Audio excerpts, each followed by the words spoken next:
sore bagi Bapak Ibu peserta dan seluruh pendengar setia Radio Galuh FM dimanapun berada.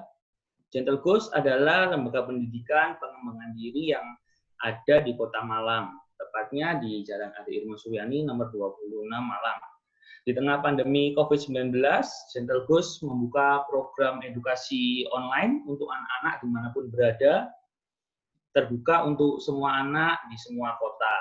Untuk info lengkap dapat menghubungi di 081 217 544 844 atau di 0858 599 65133 atau di Instagram Gentle Ghost @gentleghost_malang. Prepare your kid for the future. Mari kita persiapkan anak-anak untuk masa depannya. Bersama saya, Niko, moderator hari ini. Saat ini kita berjumpa kembali dalam rangkaian seminar online dalam rangka ulang tahun Gentle Ghost yang ke-10. Dan sebelum kita mulai seminar online sore ini, mari kita foto bersama terlebih dahulu. Bagi para peserta yang mengikuti via Zoom, mohon bisa dibuka untuk videonya. Kita akan foto bersama terlebih dahulu. Bagi para peserta yang mengikuti via Zoom, bisa minta tolong dibuka videonya sebentar. Oke, terima kasih. Akan saya hitung ya, Bapak Ibu semuanya ya. Oke, kita akan foto bersama dahulu sebelum kita akan mulai untuk seminar online kita sore ini. Yuk, saya hitung. 1, 2, 3. Oke, sekali lagi ya. Oke, coba sekali lagi. 1, 2, 3.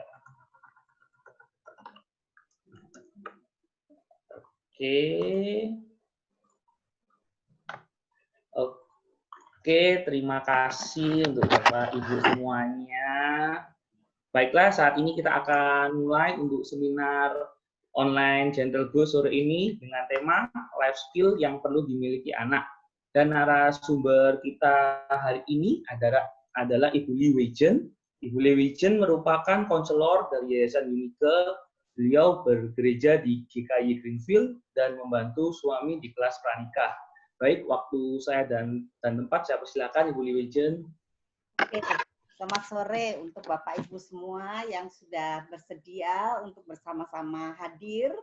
Ya, meskipun virtual tapi kita tetap bisa belajar sesuatu. Hari ini kita bicara tentang life skill yang perlu dimiliki oleh anak-anak.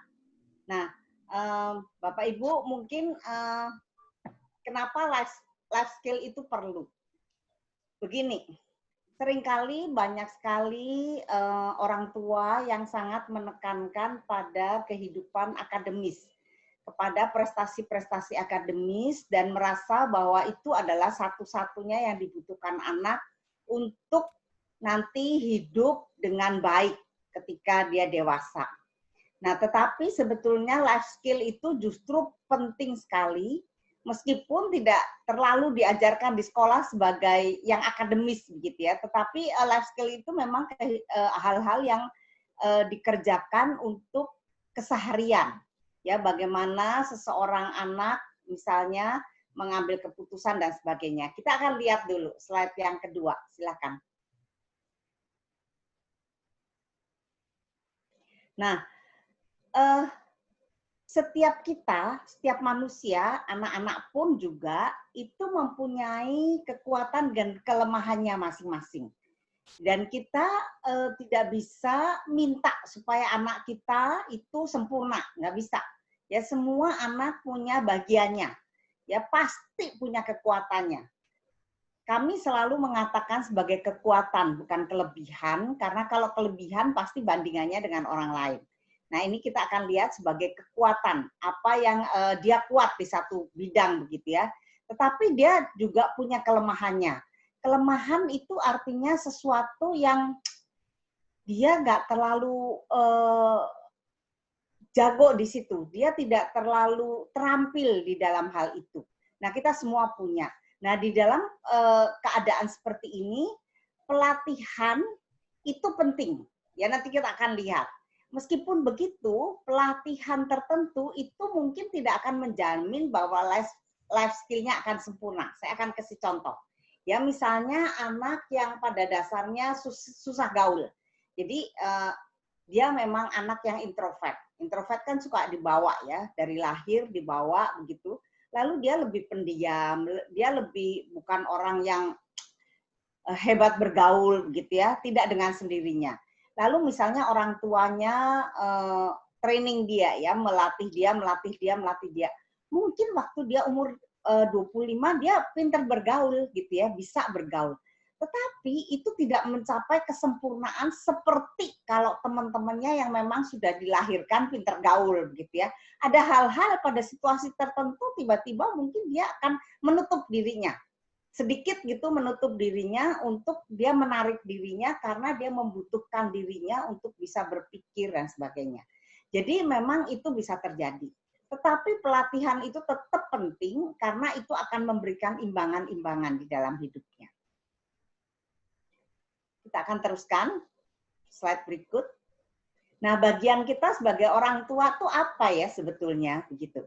Jadi kita itu perlu sekali untuk mulai mengobservasi sebetulnya. Silakan tolong berikutnya. Nah, mengobservasi dan untuk melihat apa sih kekuatan anak, mana kelemahannya. Dan waktu kita melihat ada life skill anak yang sudah sehat. Sehat tuh maksudnya begini, dia mempunyai life skill yang cukup untuk hidup dengan keseimbangan yang baik, gitu. Ya nanti saya akan berikan contoh-contohnya. Ya kalau kita udah tahu life skill-nya sehat, maka kita hanya memberikan masukan positif. Mesti ada masukan dari orang tua. Orang tua tidak boleh membiarkan begini. Oh life skill-nya udah bagus kok ya, dia hebat ya udah biarin aja, dia tahu sendiri. Enggak tahu, anak nggak tahu.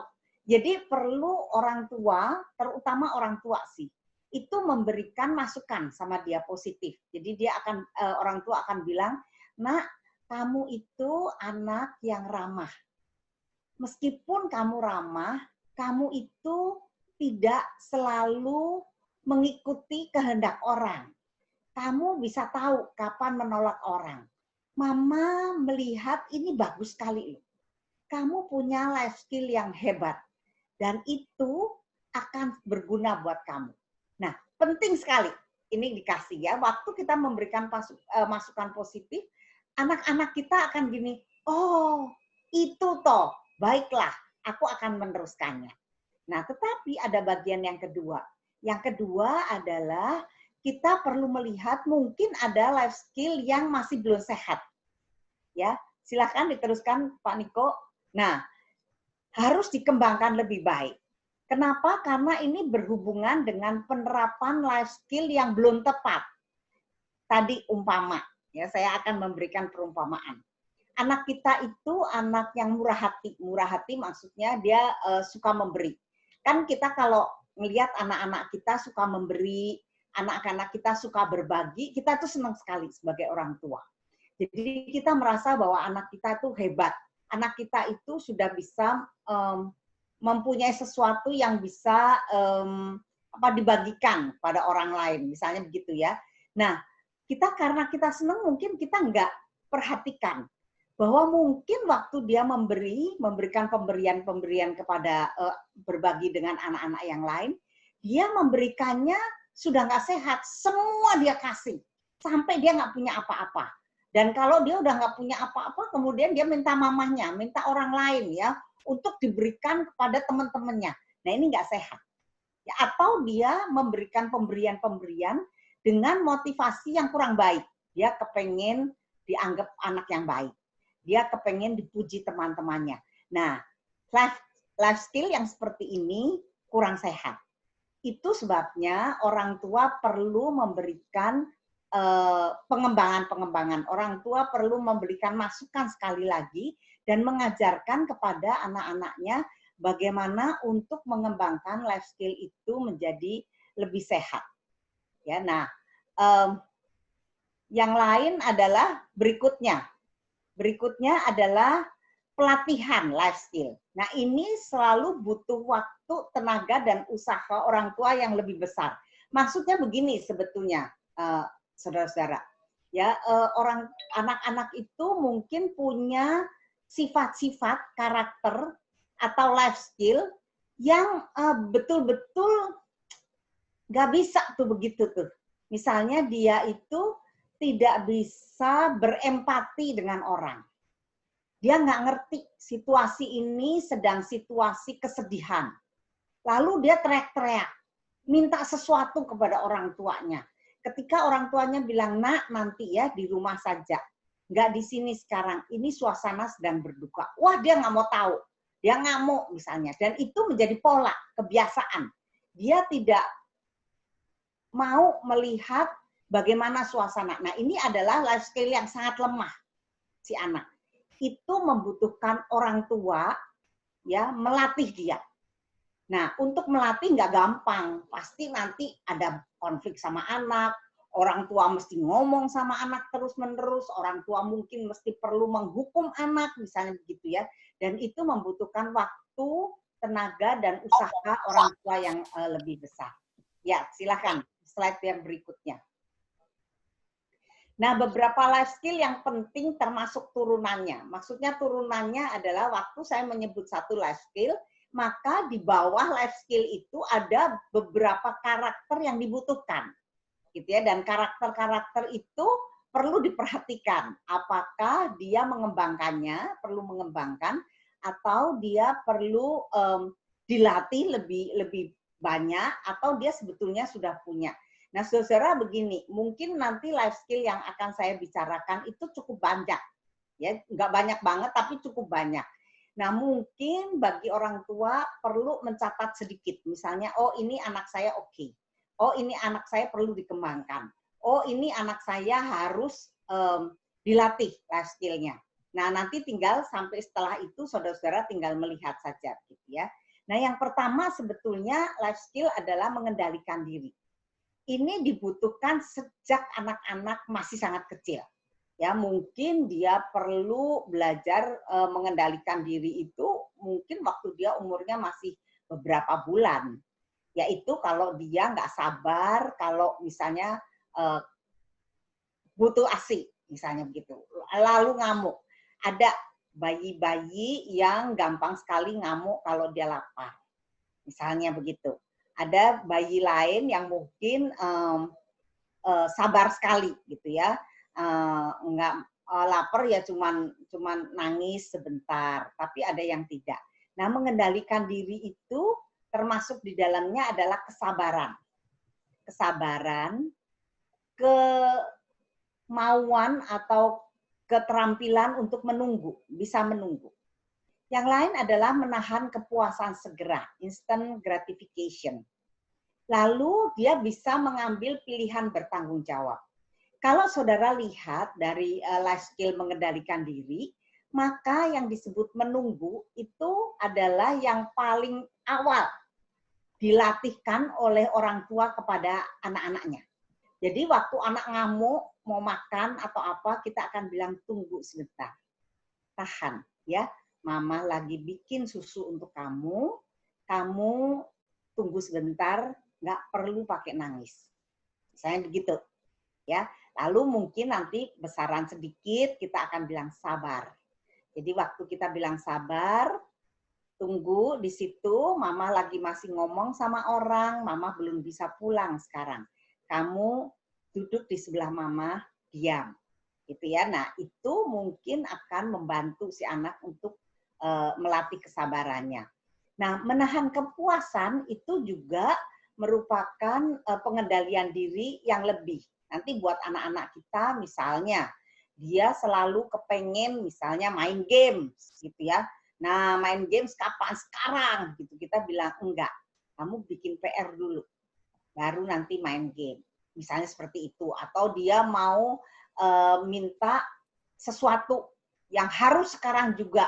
Kita akan bilang enggak. Nanti kalau kamu naik kelas, kamu akan mendapatkan apa yang kamu minta. Nah, Hal-hal seperti ini adalah sesuatu yang kita perlu anak-anak kita mengetahui untuk dilakukan.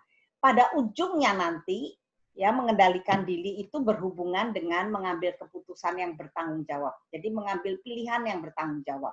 Kenapa? Karena sering sekali terjadi bahwa pilihan-pilihan yang gampang dan enak itu lebih gampang anak-anak kita ikut. Tapi pilihan yang enak dan gampang belum tentu betul. Belum tentu pilihan yang benar. Ya, antara misalnya kalau kita ngomong antara main sama belajar, pasti anak-anak bilang main gitu ya. Tapi kalau mainnya terus-menerus menjadi dia tidak belajar, akhirnya dia tidak bertanggung jawab. Jadi kita perlu melatihkan dia untuk bagaimana mengambil pilihan yang bertanggung jawab. Berikutnya. Yang kedua adalah problem solving. Saudara-saudara, life skill atau keterampilan hidup untuk memecahkan masalah itu penting sekali dimiliki oleh seseorang. Terutama orang-orang waktu dia mengambil keputusan-keputusan. Ya, banyak sekali orang mengambil keputusan atau bingung mengambil keputusan yang mana yang harus diambil. Nah, problem solving itu perlu keterampilan untuk mengenali masalah dan jalan keluarnya. Kadang-kadang saudara-saudara kita itu jadi orang yang tidak bisa tahu bahwa itu masalah misalnya ya, atau tidak bisa memetakan masalah, nggak bisa tuh.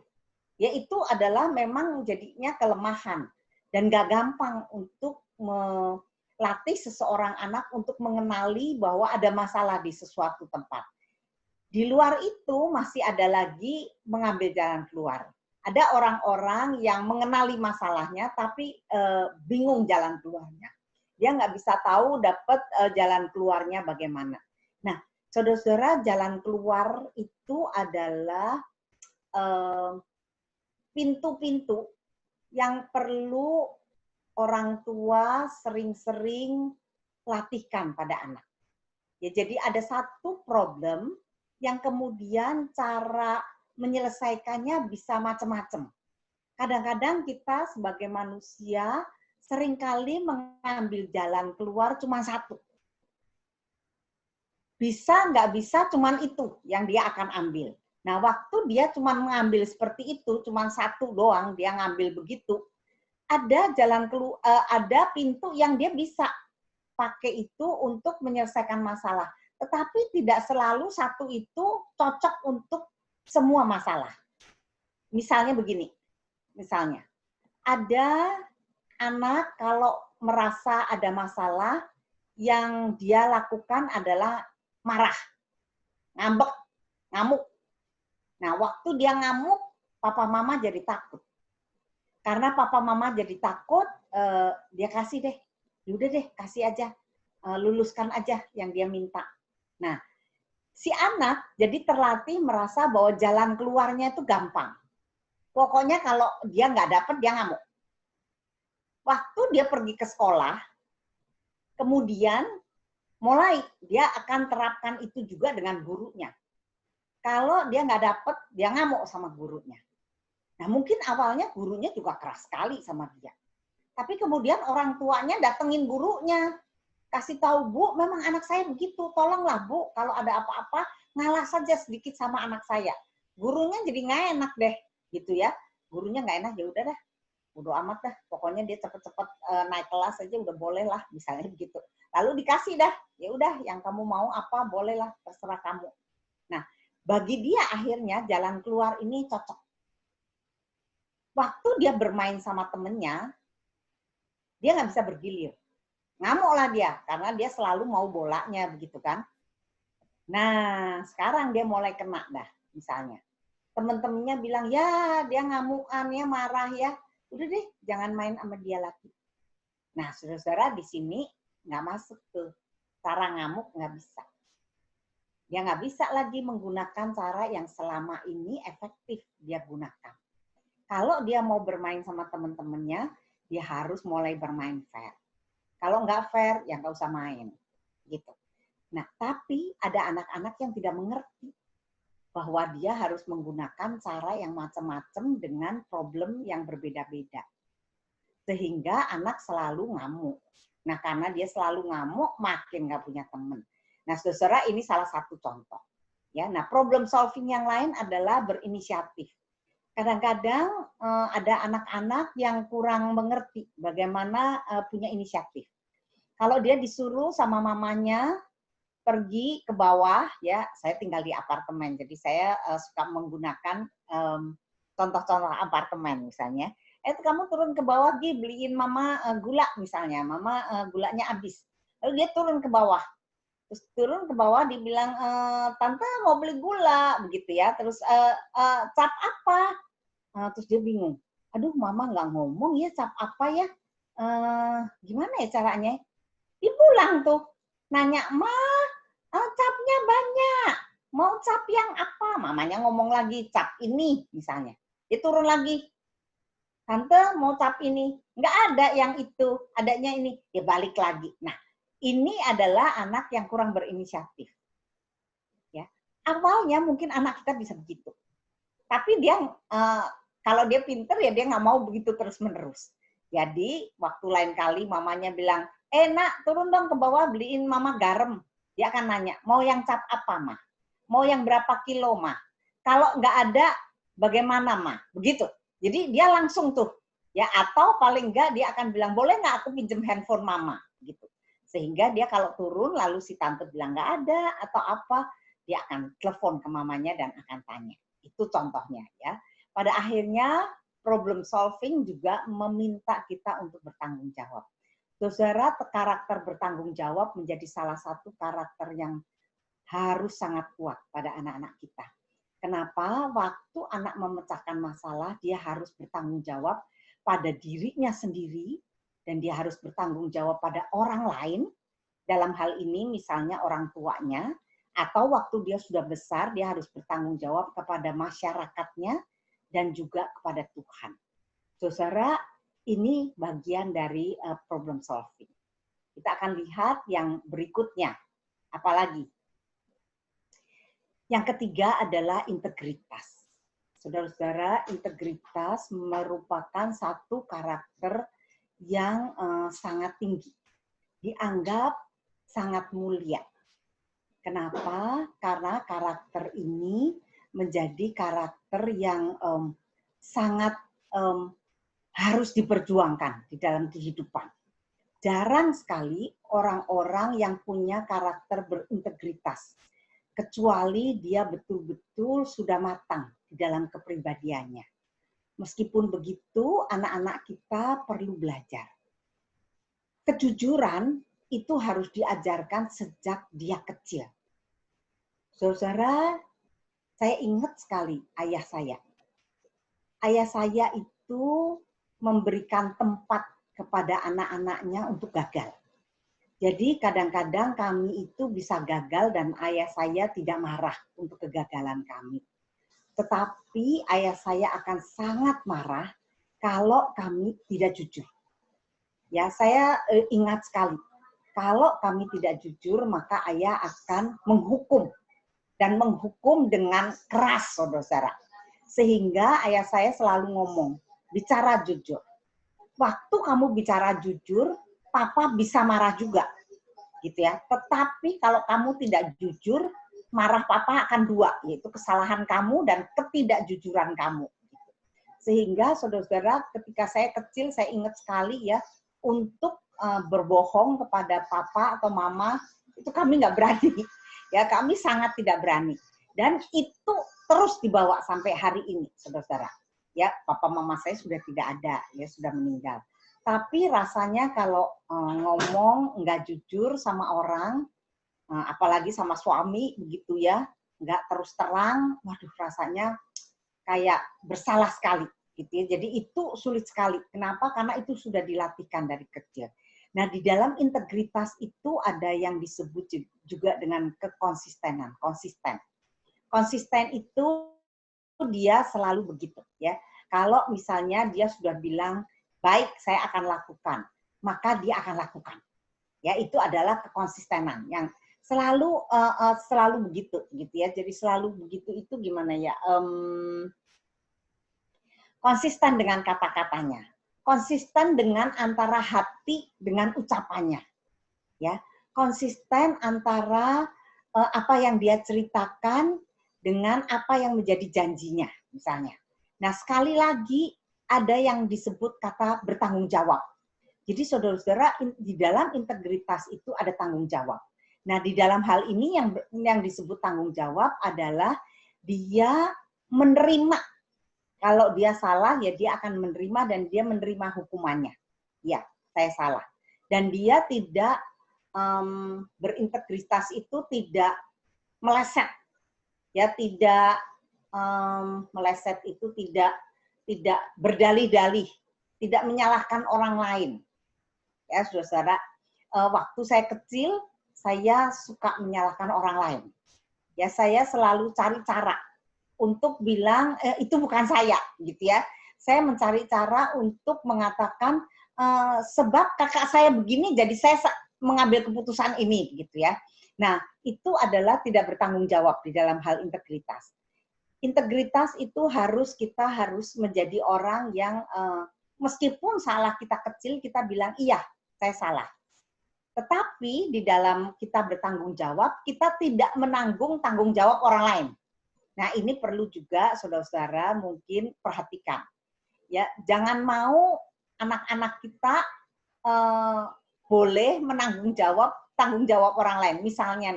Misalnya lagi guyon-guyon gitu ya, lagi guyon-guyon dengan kakak adik gitu ya. Karena guyon-guyon kakak adik lalu kemudian kesenggol lah gelas, lalu gelas itu pecah misalnya ya, pecah berantakan. Nah, anak tuh perlu mengatakan bahwa iya, aku tadi guyon-guyon sampai kakak nyenggol gelas. Kakaknya yang nyenggol gelas. Ya. Nah, itu harus begitu. Anak tidak boleh bilang, iya deh aku yang salah, aku yang nyenggol gelas. Enggak, dia nggak nyenggol gelas. Yang nyenggol gelas memang kakaknya. Tetapi memang mereka guyon berduaan. Jadi dia akan bilang, iya aku guyon-guyon. Lalu kakak nyenggol gelas. Terus siapa yang beresin gelas dan pecahannya? Ya mereka berdua, gitu ya. Meskipun yang nyenggol kakak, tetapi di dalam hubungan dengan saya, waktu saya guyonan sama kakak saya atau adik saya, nah waktu pecah gelasnya, ya kita mesti tanggung berdua. Menyapu pecahannya, ngepel kotorannya dan sebagainya seperti itu, lalu meminta maaf kepada papa dan mama. Kita akan lihat slide yang berikutnya. Nah, saudara-saudara, ada satu hal yang saya lagi pikirkan, yaitu tentang menerima realita. Seringkali menerima realita menjadi karakter yang mungkin tidak terlalu diperhatikan oleh banyak orang tua. Bahkan banyak orang tua seringkali menutupi keadaan atau realita yang sesungguhnya. Ya, barangkali orang tua berpikir dia lebih berbicara tentang ekspektasinya. Misalnya kalau ada, saya ingat dulu ya, dulu waktu saya masih kecil, ya ayah saya pernah bercerita. Ayah saya seorang guru, jadi dia bercerita bahwa manusia itu jarang sekali berani untuk menerima realita. Seringkali manusia lebih suka untuk menutupi terutama kalau realita itu realita yang kurang baik, kurang bagus. Contoh, ayah saya seorang guru. Ya, lalu dia bilang begini. Di dalam kelas kita, dia bilang ya ada beberapa murid, itu murid-murid banyak yang pinter-pinter. Tetapi ada murid-murid yang memang kurang pinter. Ya kalau zaman dulu kan gitu ya, hanya dilihat dari pinter nggak pinter. Kalau sekarang sudah banyak sekali ngomong multiple intelligence dan sebagainya ya. Tapi ini zaman ayah saya, jadi ayah saya ya ngomong yang dia tahu. Ya. Lalu dia bilang kadang-kadang saya mesti memberi masukan kepada orang tuanya kalau anaknya kurang pinter. Dia bilang begitu. Tidak banyak orang tua yang bisa dan mau menerima realita bahwa anaknya kurang pinter. orang tua kebanyakan akan bilang bahwa yang bodoh adalah gurunya, gitu ya, gurunya yang kurang bisa mengajar anak saya. Nah, mungkin ini adalah zaman sekarang ya, saudara-saudara, kurang bisa mengajar anak saya, ya. Jadi jarang yang bisa menerima. Ada satu ibu yang menerima itu, dan dia mengatakan kepada anaknya, "Nak, memang kamu kata guru kurang pintar. Tidak apa-apa, kamu belajar lagi dan belajar lagi. Nanti kamu bisa." Nah, saudara, ini adalah bagian yang menurut saya ini penting. Kita seringkali itu malah tidak memberikan kepada anak kita sesuatu yang realistis. Kita seringkali memberikan kepada anak kita itu sesuatu yang tidak begitu, gitu ya. Saya mungkin akan ceritakan satu ya. Saya ingat satu cerita, saudara, dan ini kejadian yang sesungguhnya. Jadi ada seorang anak itu yang suka sekali main musik. Ya, dia suka sekali main musik. Nah, meskipun begitu, musik dia sebetulnya rata-rata saja. Ya, rata-rata itu maksudnya ya rata-rata, bukan yang hebat, bukan yang luar biasa. Namun orang tuanya tuh seringkali bilang, "Aduh, anak saya hebat, luar biasa, musik kamu hebat. Kamu akan menjadi anak yang hebat. Nanti ya kamu waktu besar menjadi maestro," begitu-gitulah. Pokoknya ngomongan begitu. Nah, anaknya ini semakin senang memang main musik, ya.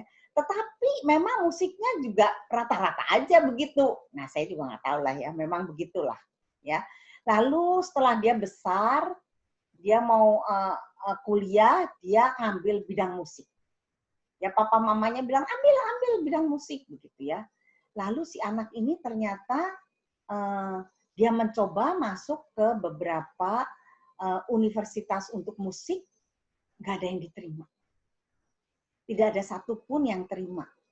Saudara, dan itu membuat down, membuat runtuh dunia anak ini.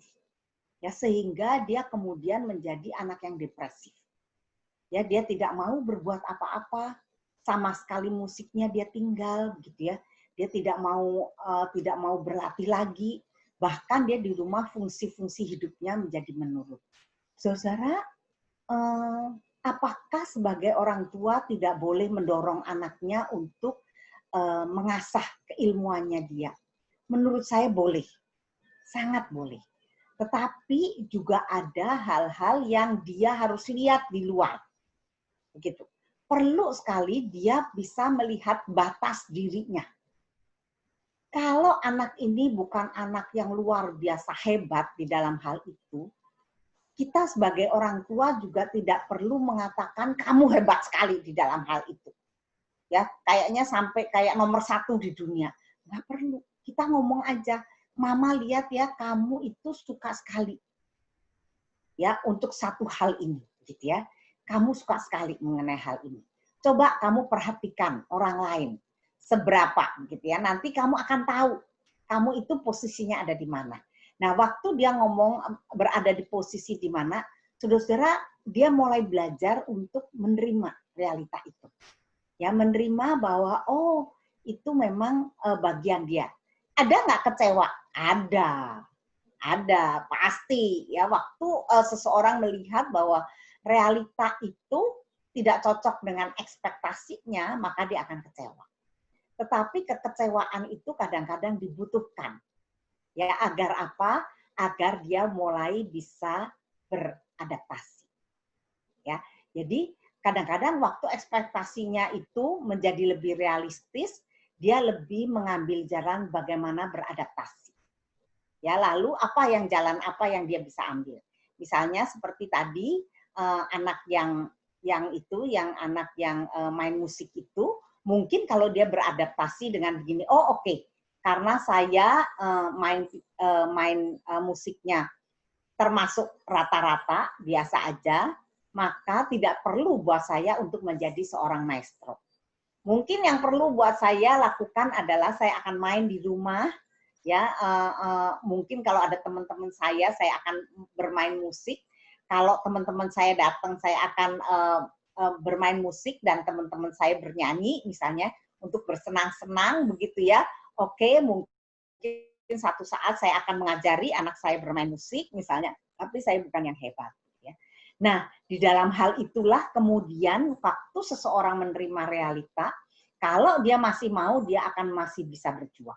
Ya, berjuang pasti ada batasnya, ada ujungnya, saudara-saudara.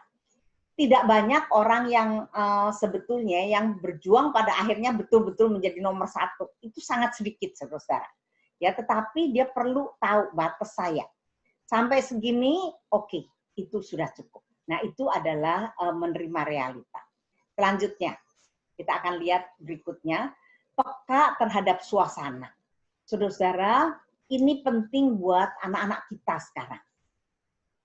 Anak-anak kita itu hidup biasanya yang saya tahu ya, kalau di Jakarta misalnya ya, atau di kota-kota gitu. Biasanya tuh anak-anak itu karena tidak banyak, mereka itu hidup di dalam lingkungan yang sangat aman. Karena papa mama sangat memperhatikan mereka. Beda dengan saya. Ya, dulu saya itu waktu kecil hidupnya bukan anak orang kaya. Jadi kami hidup biasa sekali, sangat sederhana gitu ya, saudara-saudara. Lalu kakak-kakak saya itu banyak. Jadi mama dan papa saya itu bukan orang yang terlalu bisa memperhatikan anak. Mereka sangat bergumul dengan ekonomi. Jadi mau nggak mau mereka itu perlu sekali untuk mencari uang untuk makan sehari-hari. Ya kadang-kadang untuk uang sekolah aja susah gitu ya. Jadi untuk makan kehidupan sehari-hari itu mereka berjuang banget.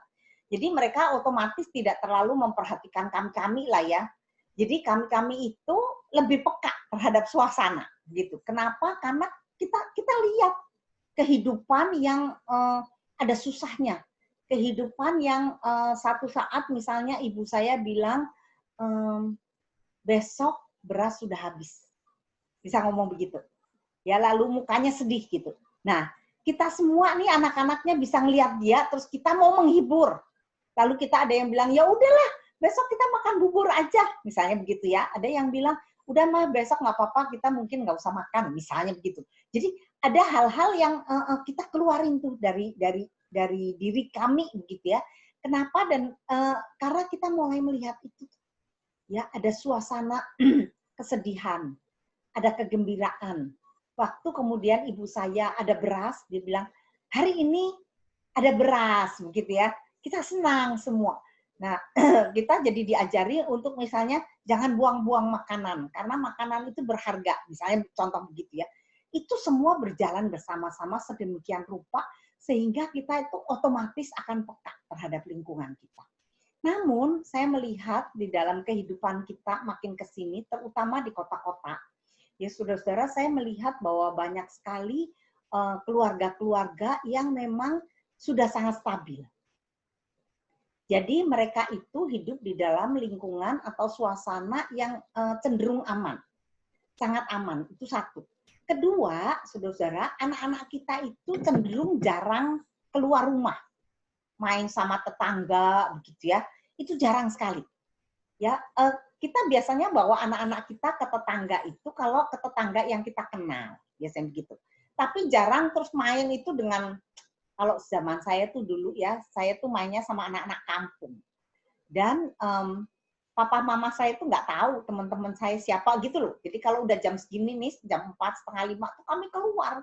Ketemu satu sama lain bersama-sama berhura-hura begitu ya. Nah, di tempat seperti itulah kami bercampur aduk, saudara. Zaman sekarang saya lihat jarang sekali seperti itu. Biasanya anak-anak kita itu berteman dengan anak dari orang tua yang kita sudah kenal lah, kira-kira begitu. Nah, itu membuat anak-anak itu aman. Ya, sehingga kadang-kadang dia itu kurang peka terhadap situasi. Nah, terhadap situasi itu apa saja? Dia perlu tahu suasana dirinya sendiri. Ya, dia perlu tahu itu. Apa sih sebetulnya yang sedang terjadi di dalam diri saya? Anak-anak perlu nggak diajari? Perlu. Saudara-saudara, dalam hal ini perlu sekali orang tua banyak menggunakan kata-kata perasaan-perasaan.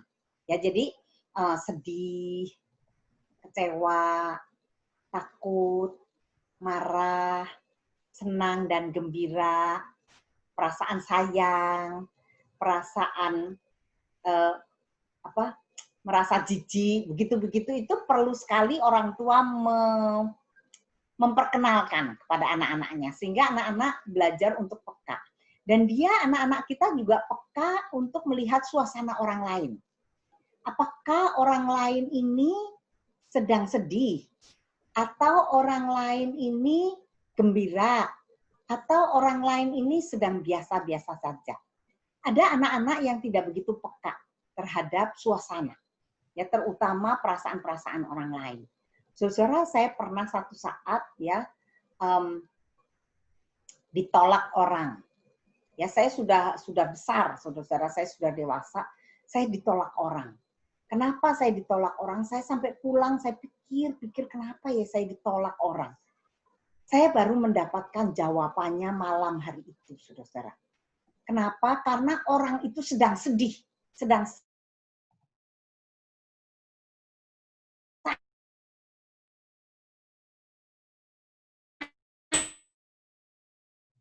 sangat sedih.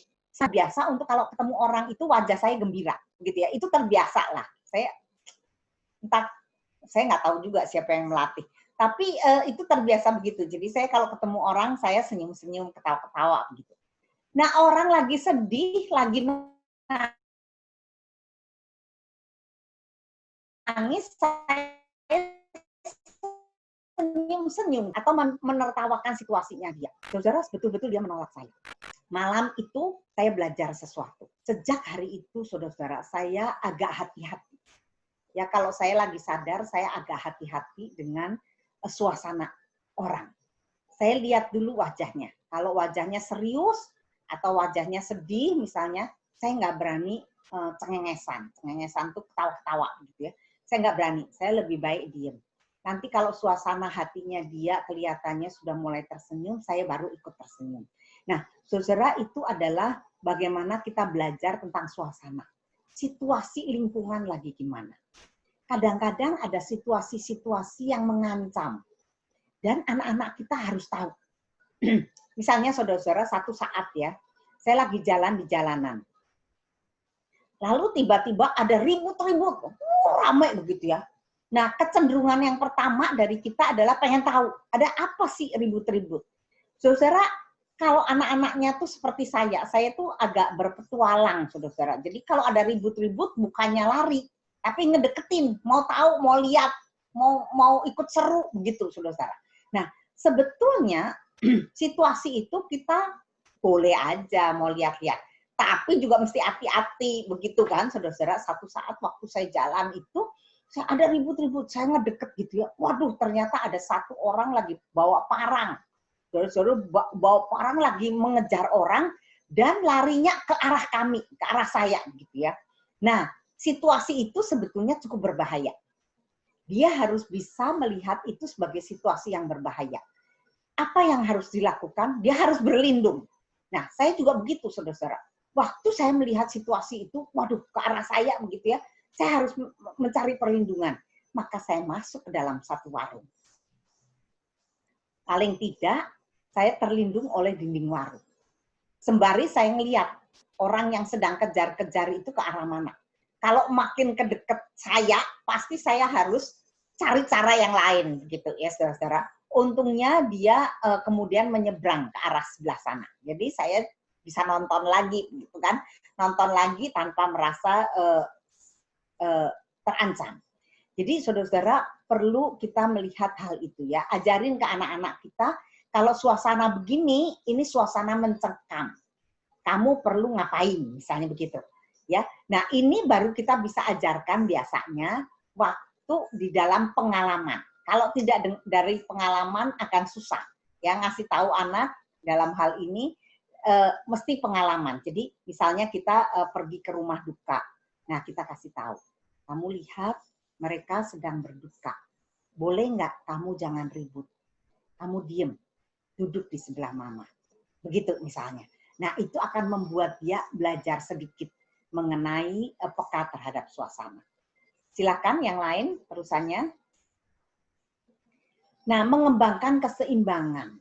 Saudara-saudara, mungkin keseimbangan adalah satu filosofi yang bagus sekali di dalam kehidupan orang-orang Timur, ya, keharmonisan, keseimbangan. Nah, saudara-saudara, tetapi makin ke sini keseimbangan itu atau keharmonisan itu semakin luntur kelihatannya di dalam kehidupan masyarakat Timur sekalipun. Tapi saya suka sekali dengan kata keseimbangan. Saudara, kita mesti ingat bahwa hidup itu seringkali membutuhkan keseimbangan. Kalau kita mendapatkan banyak berkat, ya misalnya banyak orang memberikan kepada kita sesuatu, maka kita juga mesti menyeimbangkan itu dengan memberikan berkat juga buat orang lain. Apa yang ada pada kita yang kita bisa bagikan kepada orang lain. Misalnya kita itu orang yang suka sekali berpetualang, ya kayak saya misalnya suka sekali jalan-jalan. Boleh nggak jalan-jalan? Boleh, tetapi jangan terlalu banyak. Ada masa di mana kita mesti ada di rumah berdiam diri. Ya, itu adalah keseimbangan, saudara. Ajarkan anak-anak kita seperti itu. Kalau dia anak yang introvert, boleh nggak introvert? Boleh, memang dia begitu. Tapi ada waktunya dia harus bisa keluar, bergaul dengan orang-orang tertentu. Mungkin temannya tidak akan banyak. Mungkin buat anak introvert, teman itu 3 sudah cukup. Ya nggak apa-apa, tapi dia harus punya teman. Dia nggak bisa bilang, aku di rumah aja, nggak punya teman, nggak apa-apa. Memang ada anak-anak introvert yang mandiri, dan dia anak yang cukup pintar, sehingga dia tidak membutuhkan orang lain, betul untuk sekarang. Tetapi nanti waktu dia dewasa, tidak ada orang yang tidak membutuhkan orang lain. Kapan mulai dilatih? Sekarang waktunya. Ketika dia masih kecil, dia perlu belajar. Jadi selalu ada waktu untuk mengerjakan sesuatu, dan selalu ada waktu untuk mengerjakan sesuatu hal yang lain. Mungkin kita orang yang bekerja keras, ya yang sangat suka bekerja, boleh nggak? Boleh. Tetapi ingatlah, harus punya waktu untuk istirahat. Saudara-saudara, saya punya satu contoh. Ada satu dokter, ya dia adalah psikiater, ya dia adalah ahli penyakit jiwa. Jadi dia seringkali berhubungan dengan pasien-pasien yang depresi, dengan pasien-pasien yang susah tidur, dengan pasien-pasien yang ngomongnya ngaco, dengan pasien pokoknya macam-macam, ya. Dan itu pasien-pasien kebanyakan bukan pasien-pasien yang sehat, namanya juga dokter jiwa, bukan. Jadi yang datang kepada dia adalah orang-orang yang memang jiwanya itu terganggu. Dan dia datang, konsultasi, minta obat, bicara, mengeluhkan hidupnya, waduh macam-macam. Dia bagaimana menyeimbangkan hidupnya, si psikiater ini? Dia selalu mengambil 1-2 hari dalam beberapa minggu untuk pergi keluar kota. Karena dia suka jalan-jalan, saudara. Jadi dia selalu pergi untuk istirahat. Dia pergi dengan siapa? Dia pergi dengan keluarga dan teman-temannya yang sehat. Gitu ya. Dia pergi keluar kota berlibur. Setahun 2 atau 3 kali dia akan berlibur panjang. Ya, sehingga dia ketemu dengan orang-orang sehat lainnya, dia ketemu dengan jiwa-jiwa yang dengan mereka lah dia mendapatkan makanannya kembali. Nah, saudara, itulah keseimbangan. Yang lain lagi mungkin masih ada? Oke, saudara, sekarang kita akan melihat tools-nya. Ya, kita melihat barangnya, melihat senjatanya. Senjatanya adalah berkomunikasi dan konflik. Saudara, banyak hal tadi yang kita bicarakan pada akhirnya akan bermuara kepada bagaimana berbicara, bagaimana menyampaikan pendapatnya, bagaimana menyelesaikan konflik-konfliknya. Di dalamnya adalah ada lobby-lobby, saudara-saudara ya. Di dalamnya mungkin ada bagaimana memenangkan satu keinginan, gitu ya. Di dalamnya ada bagaimana bernegosiasi Di dalamnya adalah bagaimana bertukar. Ya, oke, kalau begitu supaya saya dapat A, saya kasih kamu B, mau nggak? Misalnya begitu ya. Nah, itu adalah seni berkomunikasi dan berkonflik. Sejak kapan kita ajarin anak-anak kita begini? Sejak dia kecil. Waktu punya kakak adik. Saudara-saudara, seni ini saudara-saudara perlu ajarkan ke anak-anak saudara waktu mereka masih kecil. Jangan selalu menjadi hakim dari anak-anak kita. Ya, kadang-kadang kita ajarkan saja, kemudian biarin mereka sendiri yang menyelesaikan masalah mereka. Itu nanti akan digunakan waktu mereka dewasa. Dan yang terakhir, saudara-saudara, adalah spiritualitas yang sehat. Saya tahu di dalam wadah ini banyak sekali bermacam-macam, kita ketemu dengan bermacam-macam agama. Jadi Indonesia banyak sekali bermacam-macam agama. Setiap agama mempunyai spiritualitasnya sendiri. Nah, boleh nggak orang tua mengajarkan yang sehat buat anak-anaknya?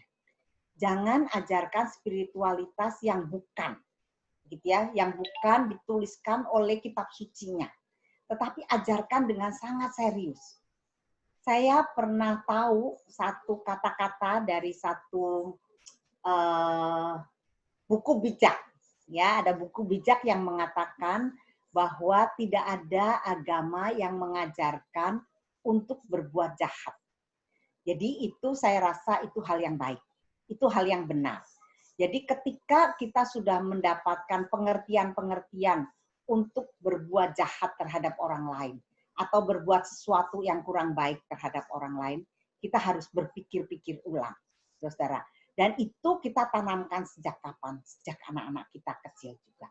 Oke, saudara-saudara, mungkin itu beberapa hal yang bisa saya sampaikan kepada saudara-saudara sekalian. Terima kasih.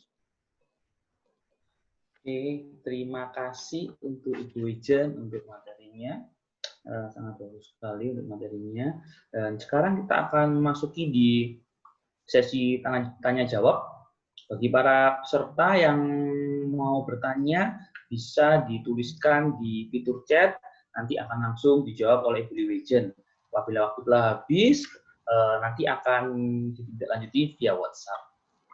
Baik, udah ada beberapa pertanyaan yang masuk ini Ibu Wijen. Ya, boleh silakan. Kita mulai dari yang pertama ya Bu ya. Ya. Ini dari Ibu Mining, seorang guru. Banyak orang yang menganggap bahwa life skill itu berupa kemampuan atau keterampilan tertentu, seperti memasak, berkebun, dan lain-lain, bukan berupa bentuk perilaku. Apakah anggapan seperti itu benar? Terima kasih. Ya, mungkin memasak, berkebun, dan sebagainya, itu memang merupakan salah satu bagian dari life skill. Ya, tetapi life skill yang seperti itu mungkin bisa dipelajari dengan lebih mudah menurut saya. Yang menjadi lebih susah adalah life skill yang digunakan untuk kehidupan yang panjang sekali. Yaitu bagaimana dia memperlakukan dirinya, bagaimana dia memperlakukan orang lain dan lingkungannya. Itu mungkin. Jadi saya mengambilnya ke dalam karakter. Oke, baik. Terima kasih untuk Ibu Wijen. Lalu untuk ada pertanyaan lagi dari Bapak Andi, seorang guru, apakah untuk menumbuhkan life skill pada anak, apa perlu anak tersebut diberikan situasi di mana anak tersebut tidak selalu merasa enak atau nyaman atau terpenuhi segala kebutuhannya? Betul, saya setuju dengan itu.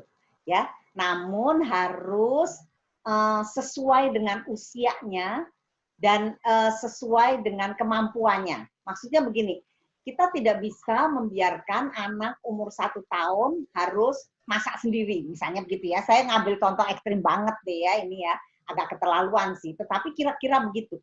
Ya, namun kita bisa mengajarkan misalnya anak umur 7 tahun untuk mulai misalnya membiasakan diri untuk memasak memasak makan malamnya sendiri atau memasak makan paginya sendiri kalau libur, misalnya begitu ya. Jadi kalau dia nggak masak ya nggak makan, misalnya terserah nanti mama masak sendiri, papa masak sendiri misalnya. Nah itu kan situasi yang dia nggak enak, ya situasi yang dia dipaksa untuk melakukan. saudara, ini yang dilakukan oleh papa mama saya waktu saya kecil ya. Dulu jadi waktu saya umur kira-kira udah kelas 5 sih. Ya saya mulai harus tiap pagi itu harus bangun 1,5 jam lebih pagi untuk memasak makanan pagi saya sendiri dan membawa bekal saya sendiri. Kalau sekarang kan mama-mama yang bangun jam 4 ya. Mama-mama bangun jam 4 masak buat anak-anaknya. Mama saya dulu masih tidur, saya berangkat sekolah. Karena saya berangkat sekolah naik sepeda sendiri, tapi saya harus masak sendiri gitu ya. Jadi saya bangun lebih pagi, masak nasi. Terus yang paling gampang saya selalu goreng telur. Karena saya suka telur, saya goreng telur cepat begitu ya. Papa mama saya nggak ribut, ya kamu makan goreng telur 365 hari setahun ya silakan aja gitu ya. Dan fine, nggak apa-apa. Nah, tetapi itu memberikan kepada kami daya juang, tanggung jawab, kemampuan untuk melakukan banyak hal sendiri gitu loh. Jadi saya agak setuju dengan Bapak itu yang tadi ya. Namun boleh nggak mesti harus sesuai dengan usia. Ya, jadi tuntutan kita sesuai dengan usia. Lalu yang kedua batasannya ada gitu ya, seberapa gitu. Ya, yang ketiga mesti dipimpin. Awalnya dipimpin dulu, setelah dia mulai bisa dilepaskan. Oke, baik. Terima kasih Bu Ijen. Untuk dari Radio Gal FM bisa dibuka untuk suaranya, bisa langsung tanya dari Radio Gal FM, silakan. Ya, selamat malam Bu. Ya, selamat malam. Bu, ada beberapa pertanyaan yang bisa saya bagikan karena ini pendengar Radio Gala juga yang ada di Banyuwangi juga sedang mendengarkan. Oke, silakan. Ada 2 pertanyaan, Bu. Yang pertama adalah, kalau kita mengenal anak kita, kalau anak kita seperti yang tadi Ibu ceritakan, anak ini kurang inisiatif kalau dimintain tolong ini dan itu, begitu. Ya. Nah, ketika orang tua mengarahkan anak-anak, apakah itu akan membuat dia tidak berinisiatif, Bu? Umpamanya begini, ada anak yang orang tuanya tahu nih kalau memang anaknya tidak berinisiatif, Bu. Pasti nanti akan begini, pasti akan nanti begini. Jadi sebelum itu terjadi, orang tua memberitahu, nanti kalau kamu tidak ketemu kecap ini, maka kamu harus beli yang ini. Kalau tidak ada, ya ini. Begitu. Apakah dengan mendikte anak seperti itu akan membuat anak tambah tidak berinisiatif atau bagaimana, Bu? Itu yang pertama. Oke. Boleh nggak satu dulu? Ya, boleh Bu. Boleh Bu, silakan Bu. Nah, saya rasa bisa begitu. Ya, jadi saya rasa bisa begitu kalau kita kasih mereka, dan anak-anak itu biasanya bisa nggak dengar tuh kupingnya gitu ya.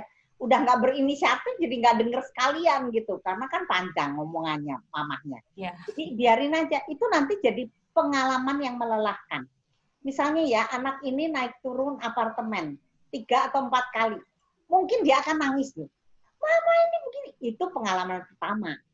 Ya kan? Nanti yang kedua ya dia nggak mau bodoh terus. Gitu. Pasti dia akan mulai mikir-mikir kalau disuruh beli garam gitu kan. Jadi kalau garam ini nanti kalau nggak ada lagi kayak dulu gula gimana ya? Nah, mungkin dia berinisiatif untuk mulai tanya sama mamahnya. Mah kalau nggak ada tuh gimana? Nah, itu kan sebetulnya inisiatif. Gitu ya. Nah, nanti mungkin dia turun ke si tante misalnya, atau dia akan tanya, tante jadi adanya merek apa aja. Nah, itu inisiatif-inisiatif yang kemudian keluar. Kenapa? Karena memang tidak ada penolong. Ya. Kalau sudah ada penolong biasanya ya udah dia diam aja, udah ada gitu ya, nggak usah pakai mikir gitu. Nah, itu biasanya terjadi sih. Ya. Oke, Bu. Oke. Yang kedua boleh ya, Pak? Ya, silakan langsung, Ibu. Iya, yang kedua begini, Bu, kalau kita tadi mengajarkan anak kepada hal-hal kepekaan gitu, kondisi akan keluarga, bolehkah kita mengatakan begini, nak hari ini bulan ini kami tidak ada uang, bagaimana kondisi keluarga kita hari ini dan sebagainya. Apakah itu tidak memberikan sebuah beban mental buat anak-anak sehingga anak-anak akan Bu, akan merasa, wah ini aku nggak bisa ini dong, aku nggak bisa itu gitu. Nah, apakah itu tidak akan menjadi beban mental? Itu yang pertama, Bu. Dan yang kedua, apakah hal seperti kita menceritakan kepekaan kondisi keluarga kita itu kita harus memberitahukan ke anak-anak yang sudah bisa di usia berapa, Bu? Begitu. Terima kasih, Bu. Oke, mungkin kalau usianya tergantung beban keluarga apa, ya. Kalau misalnya gini, misalnya kan ada beban keluarga itu yang sangat berat ya. Misalnya nih, kalau kita ngomong kita ngomong nggak punya uang, misalnya ya, nggak seberapa nggak punya uang. Kalau misalnya ini beras habis nih, besok kita mau makan apa ya? Ntar kita pikir dulu, misalnya begitu ya. Nah itu mungkin memang seperti membagikan kedukaan-kedukaan kita, tetapi tergantung kepada cara orang tua bicara. Ya, ada orang tua yang kalau bicara sekalian panik, jadi dia ngomong, aduh ini gimana ya, besok kita makan apa ya, susah loh kita ini, jadi aduh apa ya, rumah tangga kita ini begini. Nah anak ikut panik dan tidak menangkap kedukaannya, tapi kepanikannya, sehingga dia tidak suka dalam situasi-situasi seperti itu. Jadi anak nggak suka tuh. Tetapi ada orang tua yang misalnya gini, ini kita agak ngirit ya, minggu ini mama belum ada uang lagi nih, mungkin beras tinggal 1 atau 2 hari. Nah kita agak ngirit ya, misalnya ngomongnya begitu, tenang aja begitu ya, meskipun mamanya mungkin juga panik sih sebenarnya. Tapi waktu dia ngomong tenang, anaknya juga lebih tenang menerimanya, tapi dengan satu spirit, satu keinginan untuk menolong biasanya. Misalnya anak akan ngomongnya kayak tadi, ya udah mah kita makan bubur aja, misalnya gitu.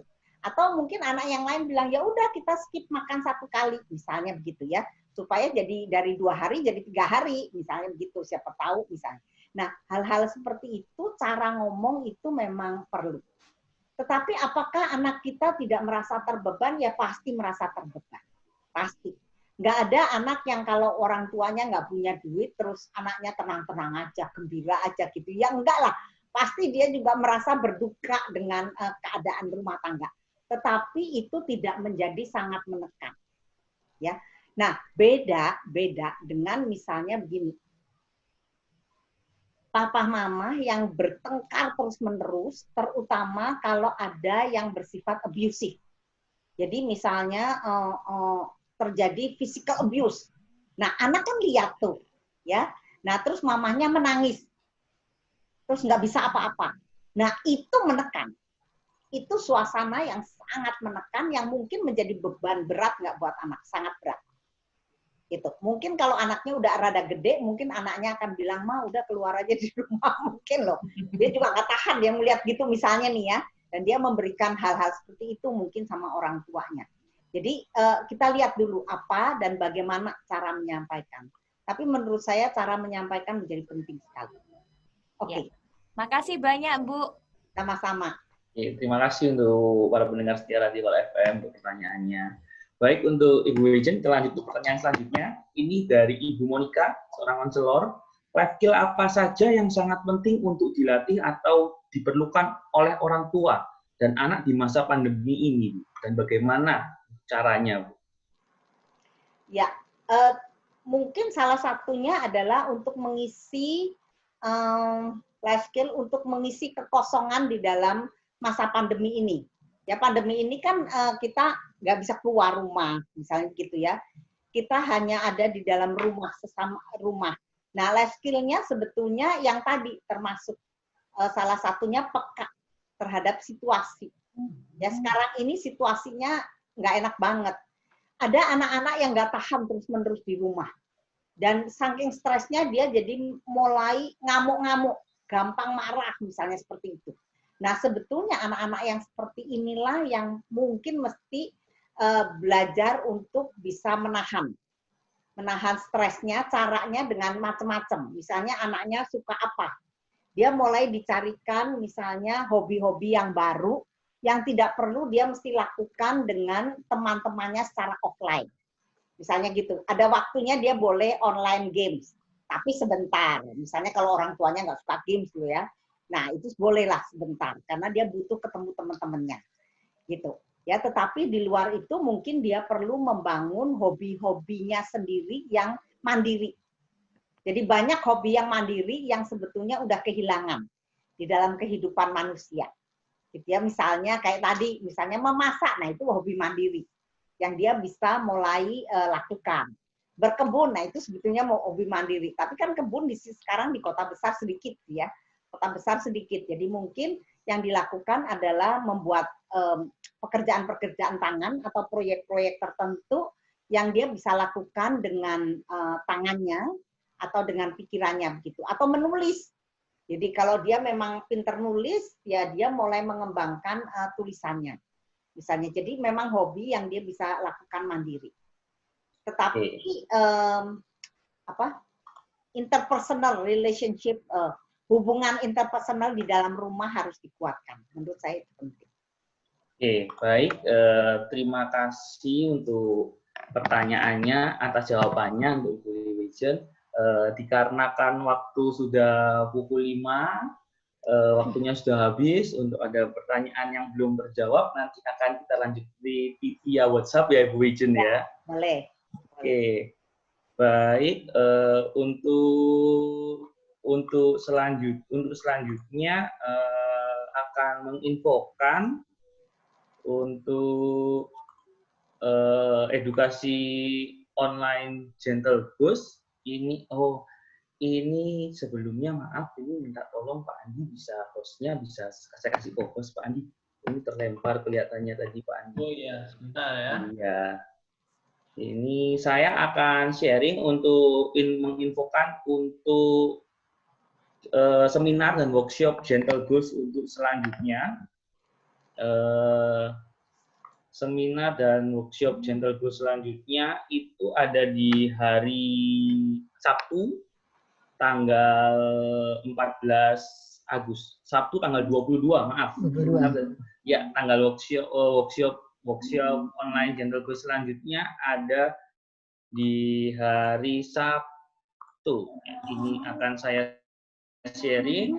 Untuk selanjutnya ada di hari Sabtu tanggal 22 Agustus pukul 1 siang sampai pukul 4 sore dengan pembicaranya yaitu investor dengan temanya adalah stimulasi oral motor. Nah, pada workshop online ini nanti kita akan belajar tentang memahami apa dan tujuan dari stimulasi oral, memahami milestone oral motor anak, memahami dan menerapkan bagaimana step by step melakukan stimulasi oral, memahami hubungan stimulasi oral dan gangguan artikulasi atau pengucapan, juga memahami apa yang boleh dan tidak boleh dilakukan tentang stimulasi oral.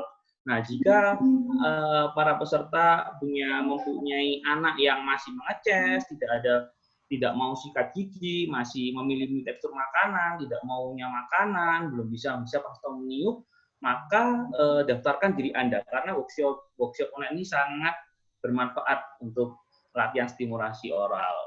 Lalu untuk selanjutnya ada di hari Sabtu. Ini ada di hari Jumat, mohon maaf. Ini ada di hari Jumat tanggal 28 Agustus pukul 4 sampai pukul 5 sore. Ini temanya adalah tentang lepas dari kecanduan gadget. Pembicaranya adalah saudara Andrew Ian Samuel. Nah, saudara Andrew ini merupakan seorang motivator muda yang telah bebas dari kecanduan gadget dan sudah menentukan tujuan hidup dan sasaran hidupnya. Nanti pada seminar online ini kita akan membahas apakah kecanduan gadget itu, apakah kecanduan gadget itu bisa sembuh, bagaimana penanganan yang tepat. Jangan lewatkan dan ikuti untuk seminar online ini. Untuk info lengkap workshop dan seminar online Gentle Ghost dapat menghubungi di 081 217 544 844 atau di Instagram Gentle Ghost @gentleghost_malang. Untuk info lengkap atau ada pertanyaan bisa langsung klik di link di profil Instagram Gentle Ghost. Nah, kami juga kepada seluruh peserta seminar dan Gentle Ghost ini juga dapat diinfokan kepada yang lain yang mungkin membutuhkan dan bermanfaat buat kita semua. Akhir kata, terima kasih kepada narasumber Ibu Liwejen, terima kasih juga pada seluruh peserta yang mengikuti seminar online sore ini, dan juga terima kasih pada seluruh pendengar setia dan budiman Radio Bal FM. Akhir kata, saya minta maaf jika ada salah kata. Dan hal yang kurang berkenan, terima kasih dan sampai jumpa di seminar dan workshop online Gentle Coach selanjutnya.